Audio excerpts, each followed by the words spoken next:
Hey everyone, it's Dana. I'm here with Unit 3 vlog for secondary general music methods. So the first question Dr. Gulish asked in the discussion board was, how have your perceptions changed since starting this class?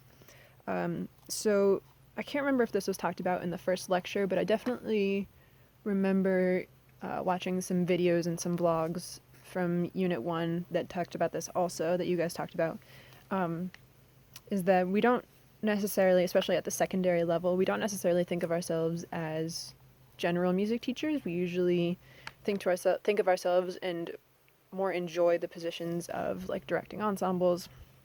At least personally, I know that when I'm introducing myself to other people, I introduce myself as like the band director at Fallsburg Junior Senior High School. I don't say like the general music teacher or the band director and general music teacher. When I was looking for a job, I was definitely looking for something that was a lot more band than general music. I knew that I wanted to direct band. And I think I was always like a little bit scared of general music because I feel like it's so open ended. With band, I know that I'm going to go in and I'm going to conduct this piece and we're going to do concerts, and like that's the flow for all of the years. And general music is so much more open ended, and it can be kind of daunting when you're coming into like a new school and a new program and teaching general music.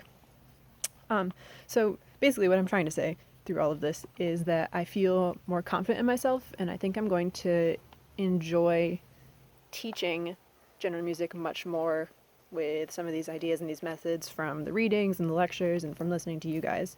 And I think that I'm going to think of myself more as just a music educator than the band director at Fallsburg. So my chief inspiration for the lesson that I designed came from a couple places. One of them was the reading that I did my chapter review on. So I did it on Chapter 8 of Engaging Musical Practices, and the chapter was called Informal, Intuitive, Interdisciplinary, and Interactive, Middle School General Music with a Twist. So when I read the title of that chapter, I realized that I kind of had to do it for my chapter review. But basically what the lesson is it's a lot of talking about soundtracks and movie music and how music can convey emotion. And this is one thing that we talked about.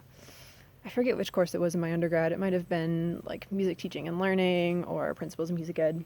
But we did a similar activity where you take a scene from a movie and you play it with a couple of different soundtracks or different background music and see how the scene changes with all of those different little clips. So my lesson is primarily based off of that. And I also chose it because I have a lot of students who are English language learners. A lot of them speak almost no English. I have a lot of Hispanic speaking students. And I feel like doing this activity with emotion and music and movies will help them feel a little bit more comfortable as well, because they're not doing as much listening to words and to language, but they're listening to the music and describing the music with words that they might be more comfortable with. They don't have to like go into depth with all of these crazy musical terms or anything like that. So I feel like it would be something that would make them feel comfortable in the classroom as well. So strategies that we've used from this course in the past. I wanted to start off with something that Dr. Gulish brought up in this third unit, and that's she used this survey at the beginning of the course for the students, and I do something very similar, and that's actually something that was required when I was student teaching. We had to do a survey of our students. So I always ask them, what their favorite subject is to learn about in school. I ask them to tell me what their favorite song is right now and why, and the amount of kids that tell me that they don't have a favorite song is like astounding. So their favorite song, their favorite subject, what they want to learn about in music this year, and almost always it's I want to learn how to play guitar, I want to learn how to play piano, I want to learn how to play drums, which is why I'm definitely going to look into musical futures and Little Kids Rock and getting some instruments for those kinds of things. But it really helps me to connect with the students, and I always share my responses with them also so that they can get to know me a little better. And I just think it creates like a really good first class and a really good impression on them that I want to know about them as human beings, not just as, my music students. Also from this past lecture was the use of technology. So I think that we have all been in a classroom situation, whether it's one that we're teaching or we're the student in the classroom, where the technology is definitely not useful. Like Dr. Gulish talked about, is it useful and does it solve a problem? I think we've all been in a situation where the technology really creates the problem, or at least it definitely does not help the problem. So I have done a project the past couple of semesters, because I have students that are from all different cultural backgrounds. I do like a quick unit on instrument families because a lot of them just don't know them. So I do a unit on instrument families, and then I have them do this project where they research an instrument from their culture, find out things about this instrument. So they have to figure out, what instrument family does it belong? Is it, what else do I ask? What's it made out of? Just general questions that they're investigating that we have studied through the regular band instruments. And almost always, every time that I've done this project, they do it through a PowerPoint or through, Google Slides, something like that. They're asked to look it up on YouTube to find a video of the instrument being played. Almost every single class, something goes horribly wrong, and either like the internet is down or the students can't get on YouTube because the site is blocked. That's the big thing, is the site is always blocked. So technology is not always our friend. And I remember taking general music when I was in middle school. Even if you were in band and chorus, you had to take general music in my district.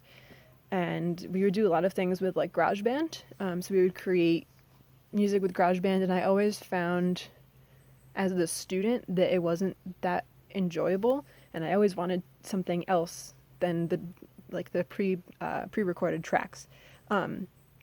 So I think that we really have to do a lot of front loading for ourselves when we use technology in the classroom, because again, it's not always going to work. We always need to have a backup plan.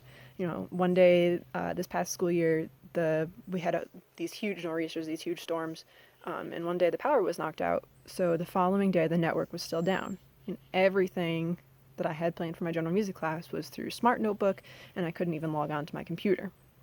So definitely always need a backup plan, even if you are planning on using technology, because you never know what's going to happen.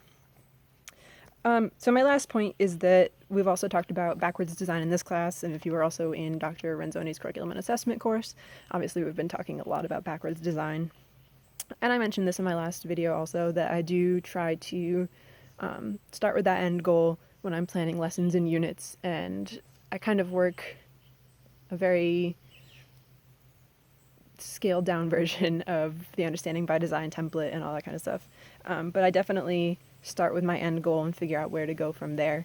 And I really think that it's the best way to figure out what you're going to teach your students and how you're going to teach it.